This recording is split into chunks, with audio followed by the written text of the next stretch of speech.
It's interesting to go through this series of the Ten Commandments. In fact, back in my church area, we've been going through the Ten Commandments because just there was an interest in doing that there as a series of sermons. And so we started the sermons before we started the Bible studies here as we go through those, and then here ended up doing the same subject here. You know, when we look at the Ten Commandments, we often say that the first 4 commandments are God's instructions on how to relate to Him. And then we have the last 6 on how to relate to each other. Actually, the 10th one is about yourself internally, but it also has to do with how you relate to your neighbor and coveting. So this is all about relationships, how we relate to God, how we relate to each other. There are 2 of the 10 Commandments that are very important in determining marriage and family. Thou shalt not commit adultery, obviously, declares marriage to be holy, right? I mean, when you read, thou shalt not commit adultery, you realize that the only proper use of the sexual relationship is within marriage, between a husband and a wife. And so we see that marriage is a holy institution. Then we get to this 5th commandment, which talks about honoring your father and your mother. Now understand, honoring your father and your mother makes parenthood holy. Just as marriage is ordained by God, parenthood is ordained by God. That's why when we live in a society where parenthood, the whole ideas of biblical parenthood are being thrown out, just like marriage is being thrown out.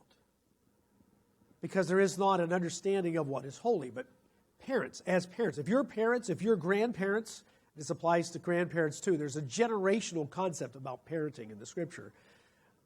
Then we have to understand that our job as parents is ordained by God, and therefore has holy commandments attached to it.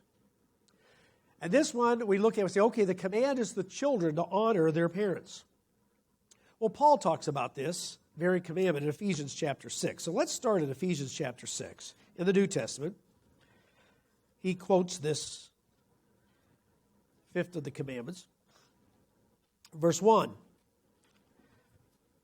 of Ephesians chapter 6. He says, children, obey your parents in the Lord, for this is right. Honor your father and mother, which is the first commandment with promise, that it may be well with you, that you may live long on the earth. It's interesting about the 5th commandment.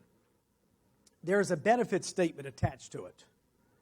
You know, thou shalt not steal makes sense if you don't want other people stealing your property. But honoring your parents, there had to be an explanation. And God says, when you honor your parents, it will be well with you. You will be happier. Your life will be better. So you think, okay, what we need to do now is have a study on how to make children honor me as a parent. Well, actually, when I gave a sermon on this subject in Nashville, I gave it in 2 parts.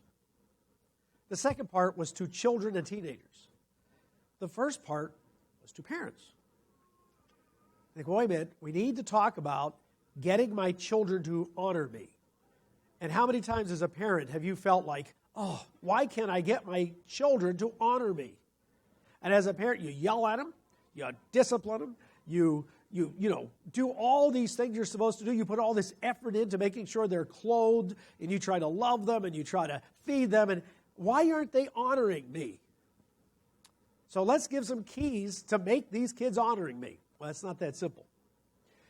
Honoring your mother and your father has to be commanded by God, because with corrupted human nature, it's not normal.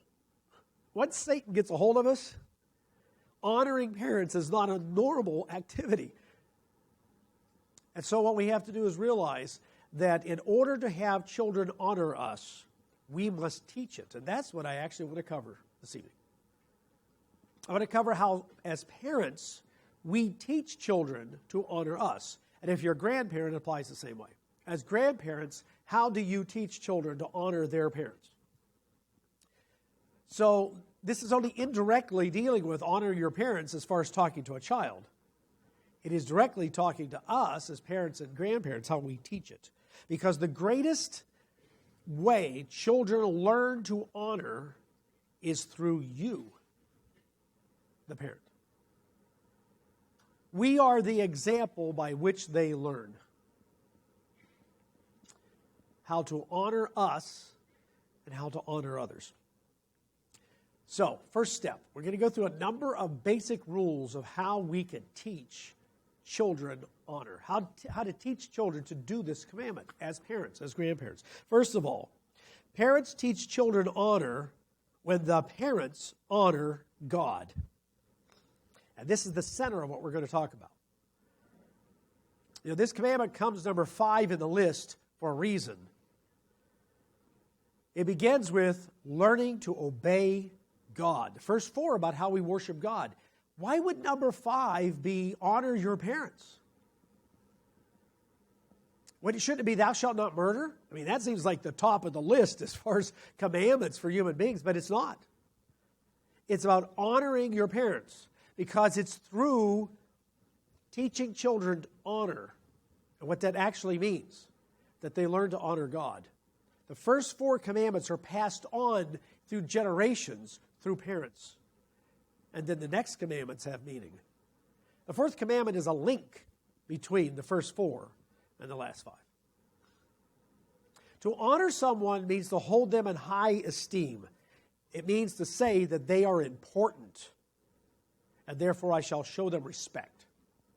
So to honor a parent means that parent is very important to me, and therefore I will show respect to that parent. But all honor begins in how you and I, as parents, honor God.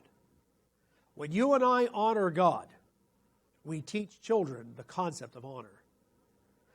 When you and I say we keep the Sabbath but don't, when you and I use God's name in vain all the time, when you and I dishonor each other,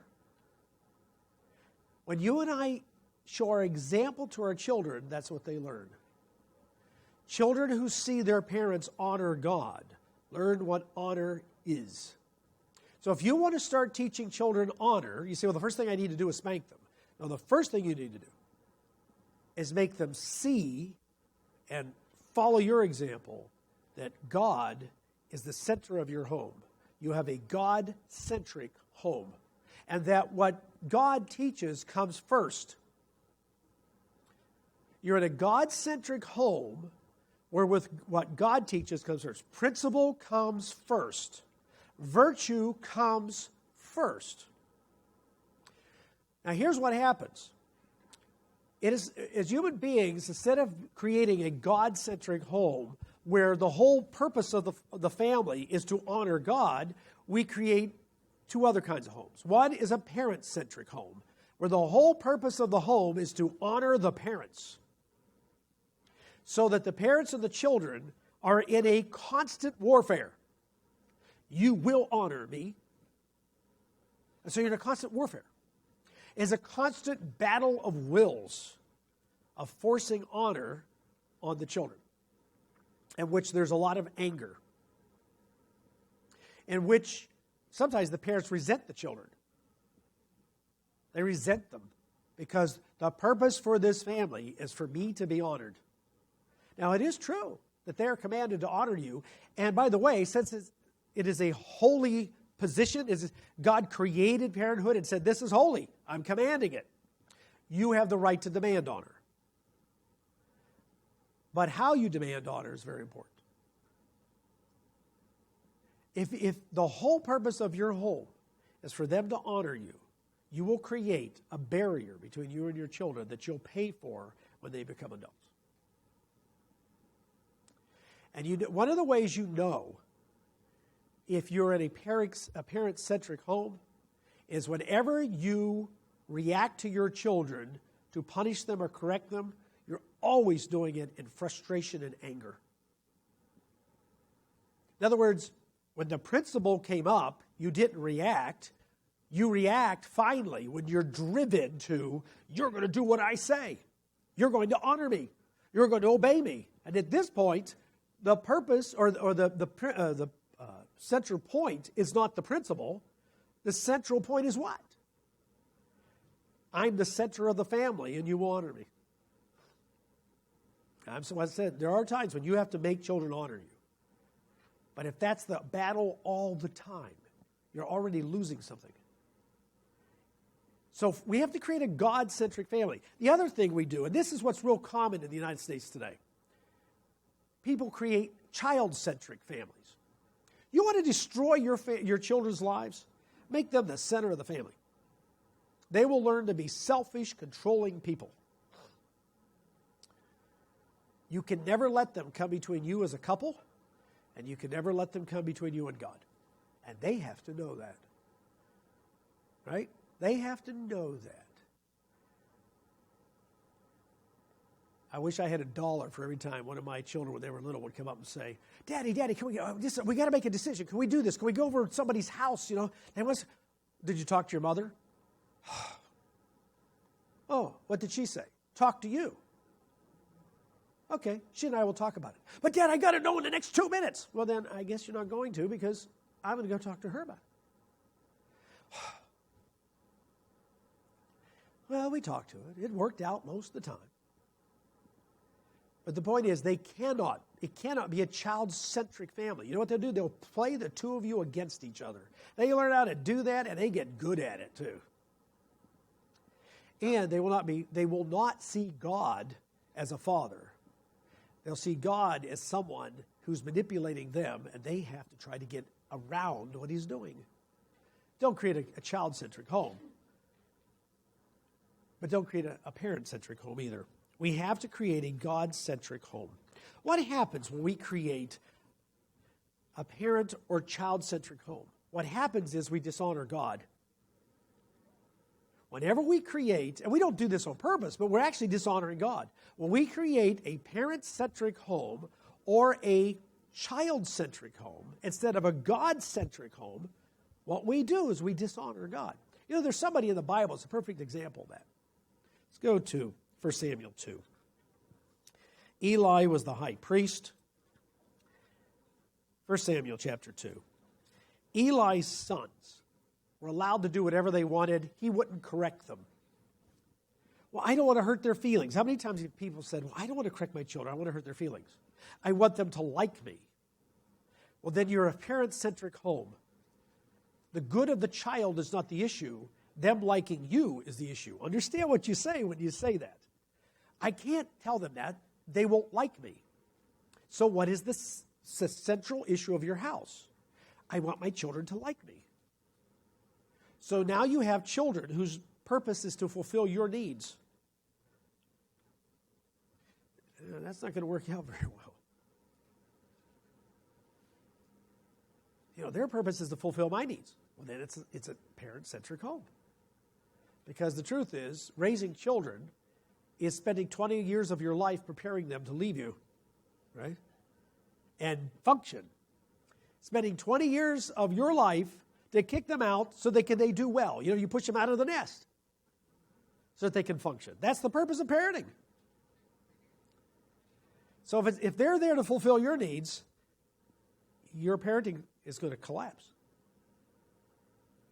So it has to be God-centric.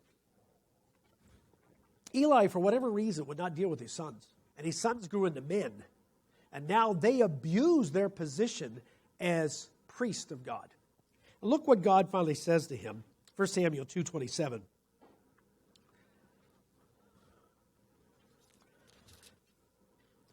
Then a man of God came to Eli and said to him, Thus says the Lord, did I not clearly reveal myself to the house of your father when they were in Egypt in Pharaoh's house? Did I not choose him out of all the tribes of Israel to be my priest, offer upon my altar to burn incense, and to wear an ephod before me? And did I not give to the house of your father all the offerings of the children of Israel made by fire? Why do you kick at my sanctuary and my offering which I have commanded in my dwelling place?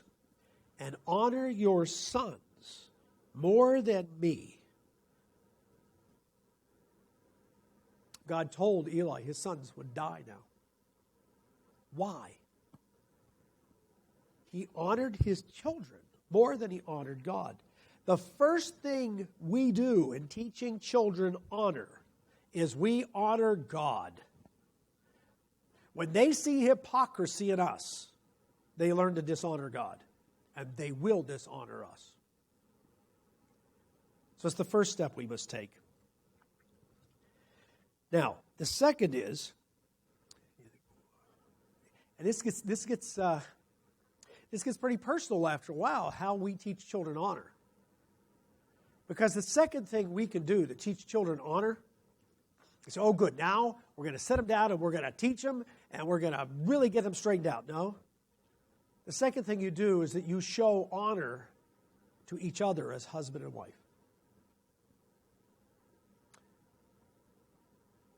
In a daily practical sense, this may be the most important thing you can do in teaching children how to honor you, is you honor each other.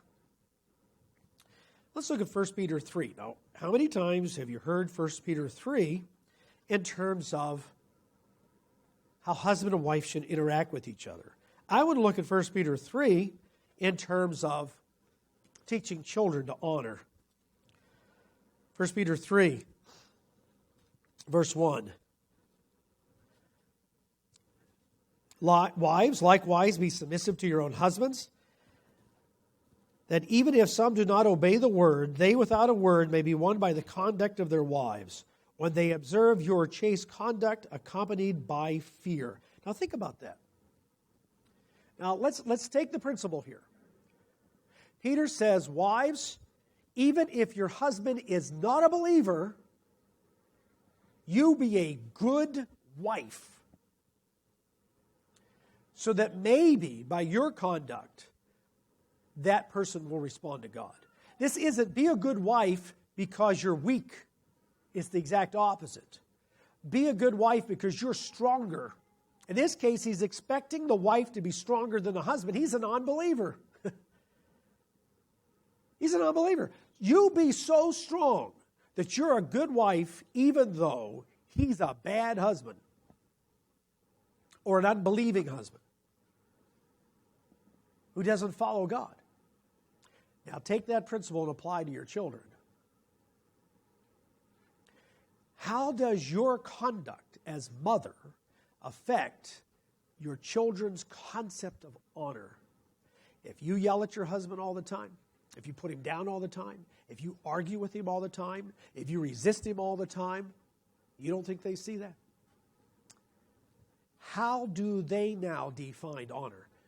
The number one way children learn anything, especially the small ones, is they imitate the adults they see. And so when wives dishonor their husband, they teach their children dishonor. And guess who they will dishonor someday? You. Verse 7.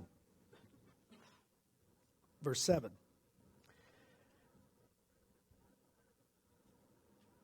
He says, husbands, likewise, talking about now how you deal with your wife, dwell with them with understanding, giving honor to the wife. Giving honor, holding her up as really valuable. Her opinion, her feelings count. Understanding her matters, because look what it says next. Dwell with them with understanding, giving honor to the wife as to the weaker vessel, as being heirs together of the grace of life, that your prayers be not hindered.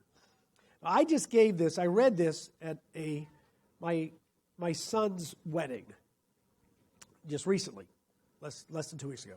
And when I got to this point, I looked at him and said, understand what he's telling you here, because I've had to learn this through my own experience, and you will too. This is God's daughter. You're married to God's daughter. Now, I want you to think about if your daughter went out on a date and she comes home and she says, all he did was yell at me and put me down and slap me around. What would you do as a man? Would we put up with our daughter being treated that way? No. God says you honor her. You hold her up. Our children must see you, I, honor our wives. And when my grandkids are around and they're climbing on the couch, I walk over and say, that's Grandma's couch. You get off of it, or you got to deal with me. So they scamper off. Okay? Because Grandma can come out and say, get off my couch, and they'll do it for 30 seconds, and they'll climb back on the couch. That's Grandma's. Not, Grandma is mine. You don't mess with Grandma's couch. Okay? We must honor them. Because if you don't, men, you will sow the dishonor that you will receive from your children later on. We receive it back. With understanding. Now, that's really hard. Women are not easy to understand. That your prayers be not hindered. Now, God doesn't tell women that. I find that interesting. God doesn't tell women that. But he tells us, you treat her poorly, and your issue is with me. As I told my son, I said, there are times that God doesn't listen to my prayers, and I've known it. Because I'm treating your mom wrong.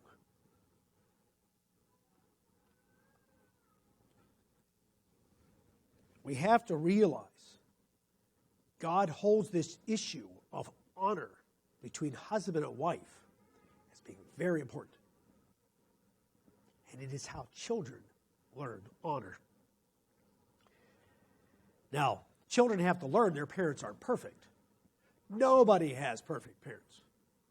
When I give the second half of this, or gave the second half of this, and I talked to children, I just said, okay, nobody has had perfect parents, even Jesus. Then we went through how Jesus, age 12, was subject to his parents. So you can't say imperfect parents is a reason for not having to honor them since, well, Jesus honored his parents. And they weren't perfect. And he was the perfect 12-year-old, by the way. There's never been another 12-year-old that was perfect. He was. So he leaves children an example, too. The third point, now this one I'm going to have to explain a little bit so you don't misunderstand what I'm saying. We teach children honor by honoring them.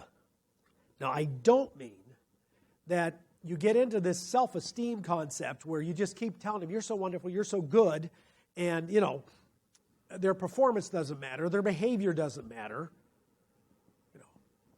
Yeah, it does. And sometimes they're wrong. And children need to be told when they're wrong. They need to be corrected. But what I'm saying is we teach them honor by letting them know they are really, really important to you. You hold them up and say, you are valuable to me. When kids see dad go to work and sometimes come home exhausted, and mom says he does this for you, they learn honor. They learn honor because they say, wow, I must be important. You hold them up as important, or don't have them. Don't have children if we're not going to do this, okay? If we're just going to have children and farm them out, then we shouldn't have children. I know people get upset with me for saying that. But just to have children so other people can raise them, so we can say, oh, I've had the experience of having a child, and then you let somebody else raise them, don't have them. Because parenthood is holy, ordained by God, one of the 10 commandments. So parenthood is real important. And how in the world do those children learn to honor you if you're not holding them up as important to you? So we learn by honoring them. Look, let's go back to Ephesians again. Ephesians 6.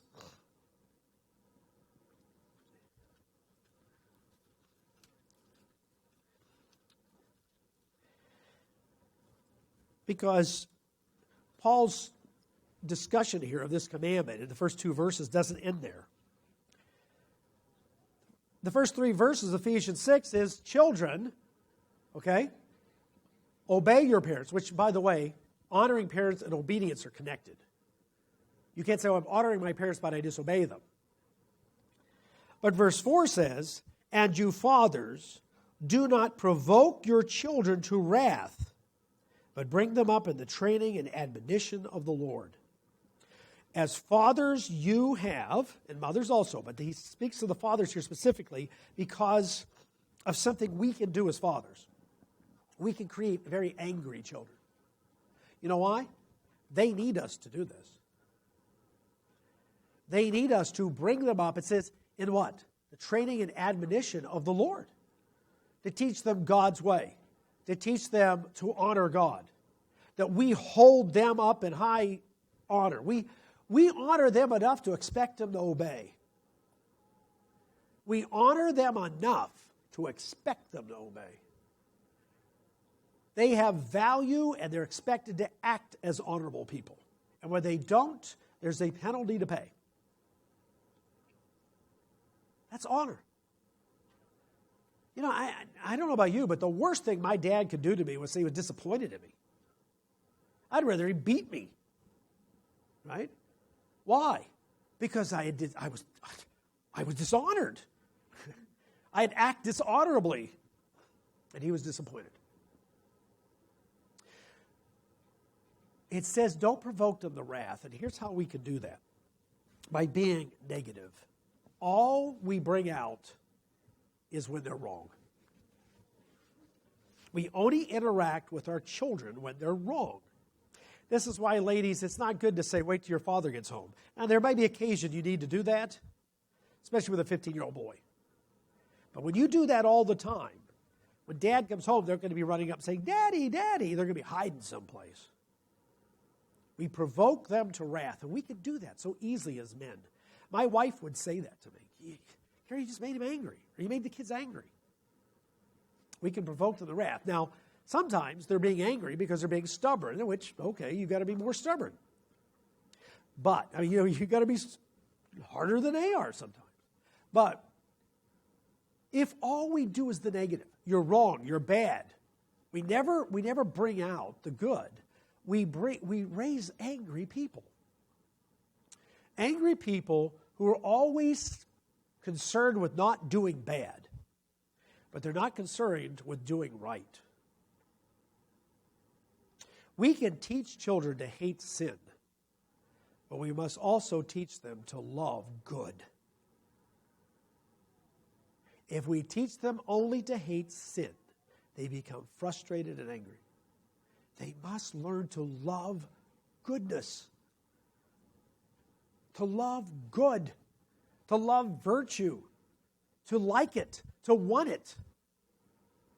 And that means we have to teach them sometimes that, the reason all the time, the reason I'm doing this is because the natural consequences of your actions could be horrible. And I'm trying to keep you from that pain. And they may not believe it then, but how many times, I wish I had $1 for every time a parent's come to me and said, you know what, my kid reached 21 and came home and said, thank you. You kept me out of a lot of trouble. We must help them understand. And that means sometimes we watch them do something wrong, and then we sit down and we say, didn't work, did it? Now, what we want to do is beat the living daylights out of them. And this may get me in trouble going out on the internet, but I'm all for corporal punishment in the right time. Why? If my 2-year-old's going to run out and get hit by a car, my 2-year-old grandson will get a spanking from me. Yes. Oh, you cruel man. No, I want him to be alive. I want him to grow up happy. I don't want him to get squashed by a car. We're weighing consequences here.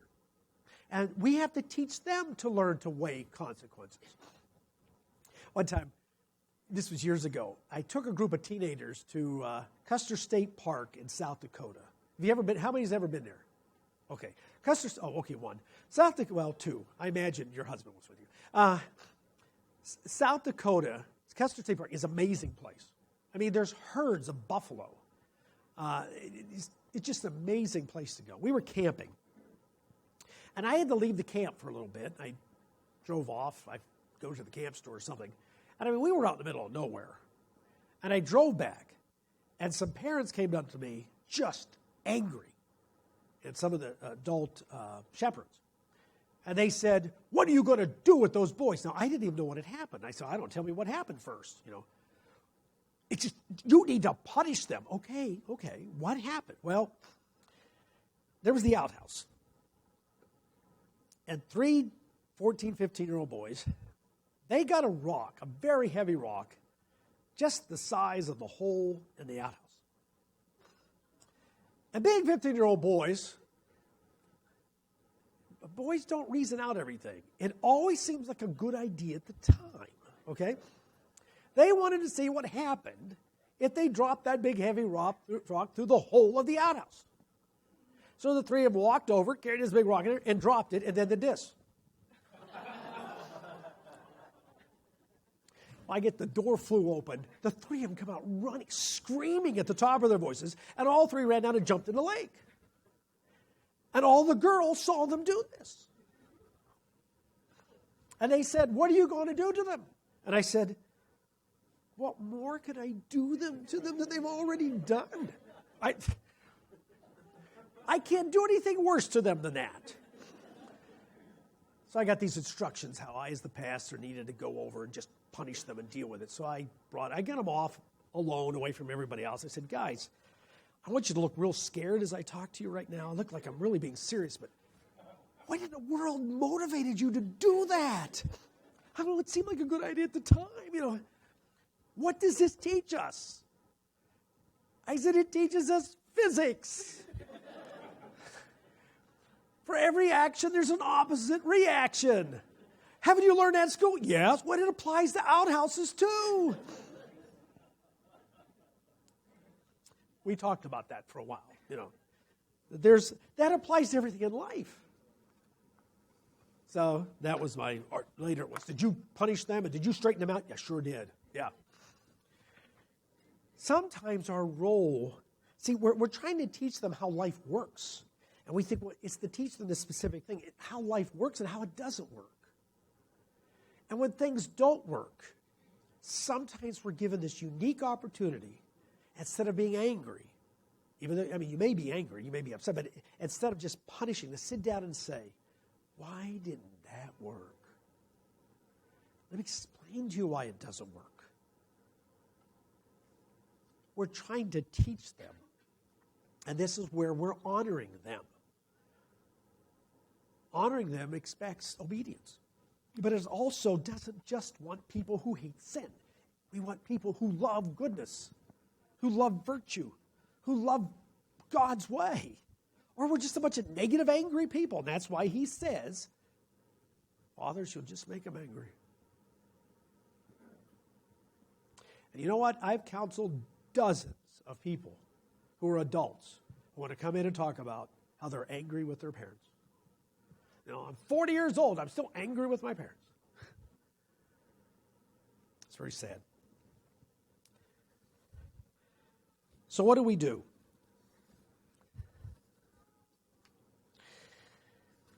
I won't go there, but in 1 Thessalonians it talks about sexuality. We have to be very careful, too. It says that we are to, let's turn there. 1 Thessalonians, because I want to look at how Paul says this. 1 Thessalonians 4.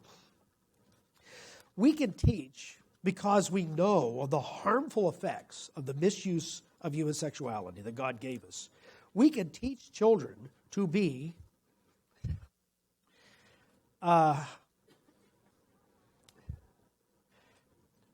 sexually guilty, or to feel that all sex is dirty, or to fall into this trap.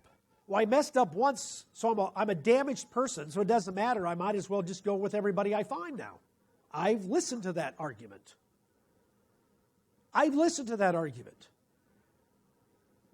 Why did I try to commit suicide? Well, I messed up once. I go, I'm damaged. No man will ever want me when I grow up. So the football team would, the whole football team. Or we get them where the other extreme is they feel dirty about all kinds of, every aspect of sex. Human sexuality was created by God for a very specific thing, and it's very honorable. Right? 1 Thessalonians 4 and verse 3. For this is the will of God, your sanctification, that you should abstain from sexual immorality. So we need to teach them to abstain from sexual immorality.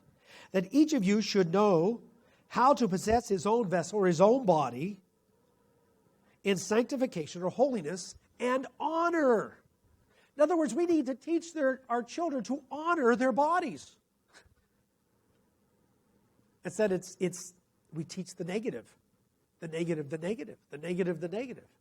You know, every teen Bible study can be on don't commit fornication. And as parents, we can either avoid the subject because it's embarrassing to us, or we can do only the negative again. Instead of saying, there's something honorable and good in your sexuality, but it has to be used in the way that God designed you to be used. Who are we honoring when we say that? God. Who are we honoring when we say that? The child. Who do they honor when they do that? You. Right? They honor you when they get that. The fourth point, parents teach children honor by honoring their own parents. For some of this, that was very easy. For me, honoring my parents was easy. I had good parents. There's no perfect parents. I had good parents. It was easy. Many of you, or some of you, honoring your parents is not easy. So you say, I will not honor my parents. This is a big subject, and I can't go into it now, but here's something that's very important to remember when you have children or you have grandchildren. You are required to at least show some kind of honor to a parent, even if that parent was a bad parent. Now, I'm not saying you're required to have a relationship with them. I'll just use you an example, or give you an example. It's one thing we do when we talk to people who were sexually abused or just physically abused or emotionally abused as a child. Say, okay, you haven't talked to your mother and your father for 10 years, or at least send them a card on Father's Day. Oh, I can't do that. All the cards say, I love you. They didn't love me. I didn't say buy a card that says I love you or you love them. Send them a card and say, thank you for bringing me into this world. Well, I don't want to have I didn't say I have a relationship. I'm saying show them honor. Well, they won't care. It doesn't matter. It doesn't say honor your parents if they care.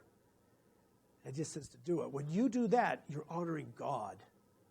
When you honor your parent who is unworthy of honor, you're honoring God. And this is an important point of honor. Sometimes you honor somebody that is unworthy in order to honor God. So there are times when you must do that. You say, well, I can't do that. My dad sexually abused me. I won't take the kids over. Don't take the kids over there. That's not what I'm saying. I'm saying acknowledge that person brought you into this world. And for that, you thank them. That's all you have to do.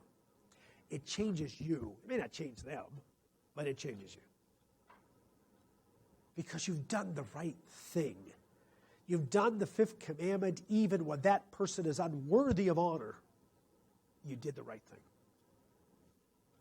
And you know, it's amazing how many times as our parents get older, for people who are abused, you know what you really want? You want them to come say they're sorry so you can at least have some relationship with them before they die. That happens all the time. If they just say they were sorry, if they just acknowledge what they did to me, and there are people who won't acknowledge it. No, I never used to beat you black and blue. No, I never broke your arms. No, I never did that. Well, I can't have a relationship with you. But you want it. We all have a built-in need to be loved by our parents. And it's so hard when they don't. So we say, I refuse to honor you because you don't love me. Nah, You thank them for bringing you into the world. Because if you don't, you know what you do? You harbor anger and resentment. And if you harbor anger and resentment against your parents, it will come out in the way you treat your children and your grandchildren, or at least your husband and wife. I'm going to read you a perfect example of this. It's a true story. The name was changed. It's from a book, The Gift of Honor, written by Gary Smalley. It gives an example of what happens when we hold in resentment because of what our parents have done to us. And it's hard not to. If you weren't loved and appreciated and held up in honor as important by your parents, you carry that. But understand, the longer you carry that, the more it comes out in other relationships.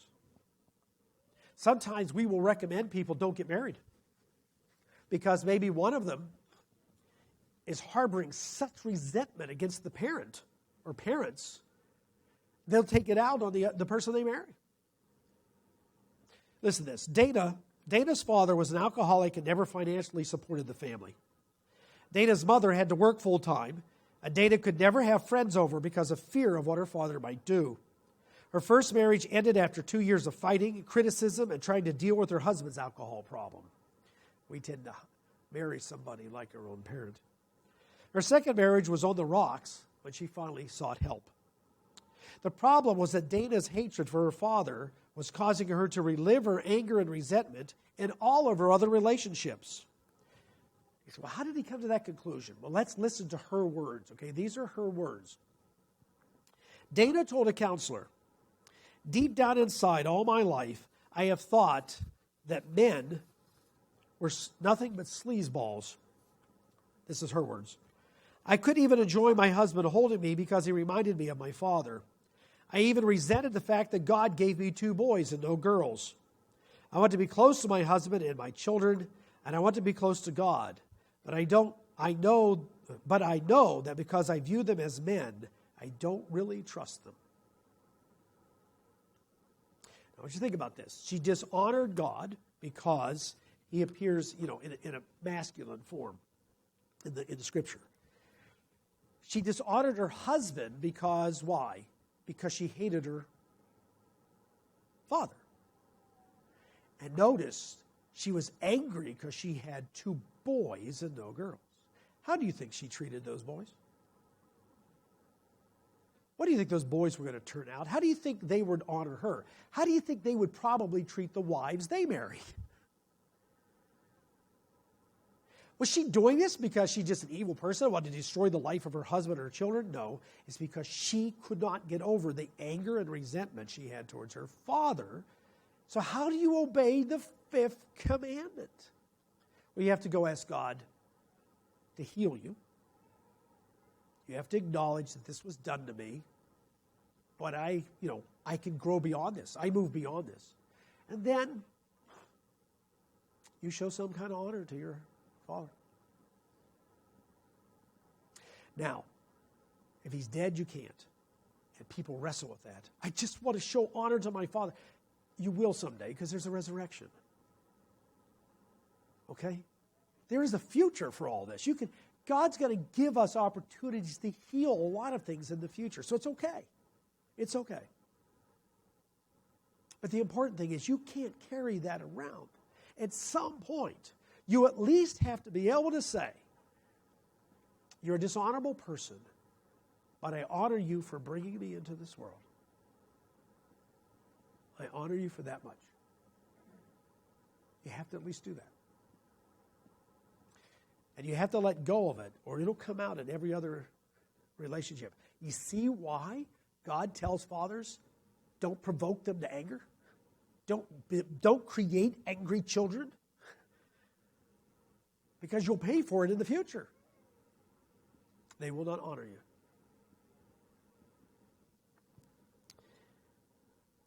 By the way, holding on to physical anger all the time will destroy your physical health too. It'll kill you. We have to let go of that. And God has to help us do that. Especially if you're a very damaged person. I don't want to go into this too deeply, but when you talk about honoring your father, your mother, invariably when I talk about this, I have someone come up afterwards and say, "I can't honor my father and my mother. Here's what they did to me." Because they were just terribly abused and hurt. And okay, do an act of honor. It doesn't say if they're worthy of it. And it doesn't say you have to have a relationship. It says do an act of honor. The fifth point, parents honor or teach children honor by showing respect to other human beings. That's our last point. Parents teach children honor by showing respect to other human beings. You know, if your main conversation is just tearing other people down, guess what they will do? Guess what they'll do? They'll grow up tearing other people down. It's like one man told me one time, he said, I have a hard time at church because growing up, the trip home from church was nothing but tearing down the minister, tearing down the messages, tearing down the person who led the songs, and tearing down everybody in the church. So that's what I learned about church. So I grew up just thinking, wow, what a rotten group of people. I don't want to be part of those group of people because that's all I heard. That's what he heard, so that's what he believed. We have to show respect to others. Let's look at one of the laws in the Old Testament, Leviticus 19. Leviticus 19, verse 32.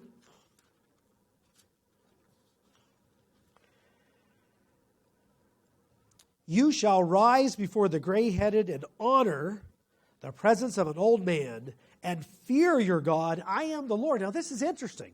God says you honor an older person because you fear God. In other words, if you honor God, you honor other people. We show respect to others. Children learn respect when you show respect. One of the greatest things my dad ever taught me about respect was when I was 10,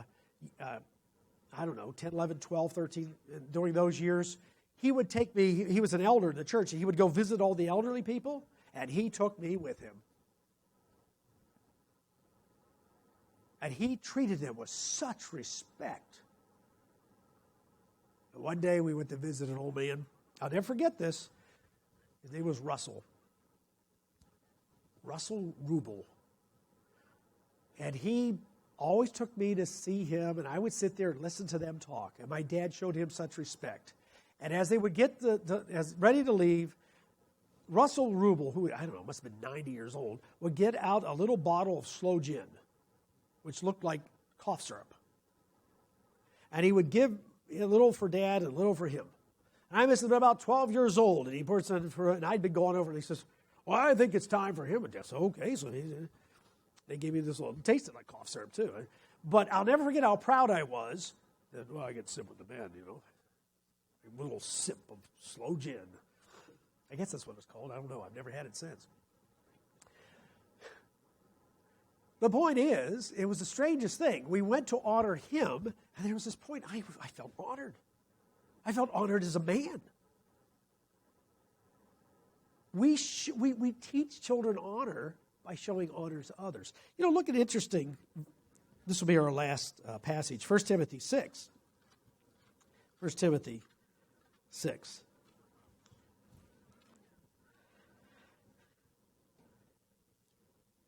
Now let's apply this to your job. Because I tell you what, every one of us, unless you're very, very fortunate, has worked for somebody somewhere along the way who was a dishonorable person. Right? We've all been down that road. But sometimes you do what's right even if the person is dishonorable. They're paying your paycheck. I don't mean you do something wrong or illegal or unethical, but I mean, hey, they pay my paycheck. I'm not going to go around talking about it, guy. Verse 1, let as many bondservants as that are under the yoke count their own masters worthy of all honor. Oh, man, but why would you do this? I know people who can't keep down a job. 10 jobs in 10 years, and it's always because my boss was not an honorable man. My boss was a bad guy. My boss was unethical, so I just quit. Well, there's a time you have to quit because they expect you to participate in what's unethical or because what's happening is so unethical you can't be there. But Go out there and find the perfect boss. You're a fortunate person. But look what it says. So that, why? Okay, you go out there and you honor the person you're working for. Why? You treat him with respect so that the name of God and his doctrine may not be blasphemed. It's the same thing about the woman submitting to her husband who's not in the church that we read earlier. You don't do this out of weakness. You do this because you're stronger. My boss told me something. I said, yes, sir. Everybody else was mad, and I went and did what he said to do. I went and did the project even though I knew it wouldn't work. I told him it wouldn't work. I went and did it, and then he comes in the next day and he's all mad because it didn't work. Been down that road. And everybody else is frustrated and upset, and you say, you just got to do sometimes what he says to do.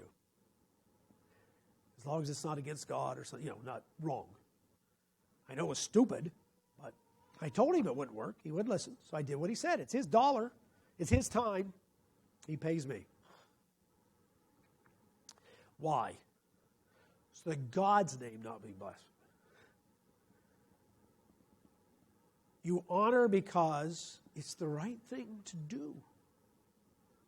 See, children have to understand they honor you, and you're not perfect. But it's the right thing to do. It's part of your relationship with them. That's why as a child gets old enough, there are times you may have to say, I made a bad decision there. See, we're afraid to do that as parents. But sometimes you sit down with that 12-year-old and say, man, it didn't work, and that's my fault. You say, well, they won't honor me. Well, they're not going to honor you if you don't admit it. They know it was a bad decision. And then you can say, well, I learned from this. Here's what I learned. And when you become a man, you'll make mistakes like this, and you'll learn from it. Because that's what a man does. It's not that he doesn't make some mistakes. He learns from them. And they'll learn that because they saw you do it. So we have 5 ways in which we can teach children how to obey this commandment. Then we can discuss how do children honor. Okay? How do children actually do that? But the real question is, how do we teach it? They're not born with some kind of honor gene. It is taught. Well, first, parents teach children honor by honoring God. Second, parents teach children honor by honoring each other as husband and wife. And that's the most practical thing they see. That may be, just on a practical sense, the most important thing they learn about honor. 3, parents teach children honor by honoring their children, by holding them up as important in the right way. 4, parents teach children honor by honoring their own parents. And 5, parents teach children honor by honoring other human beings. When you and I do these things as parents and grandparents, we are honoring God. Honor your father and mother comes from the Father. We have to realize that this commandment links all the ones before and the ones after it together. This is how you move from honoring God to teaching. This is how society works, and it comes from parents. Parents who honor God first. Parents who come from a god-centric home. And in that home, they teach children to honor them, to honor God and to honor them. And then you can teach the children the other of the commandments. Well, thanks for coming out tonight. And I guess next time's in 2 weeks. Is it? In 2 weeks? Peace to you too, Mr. And we'll be, I guess it'll be the 6th commandment. So, have a safe trip home.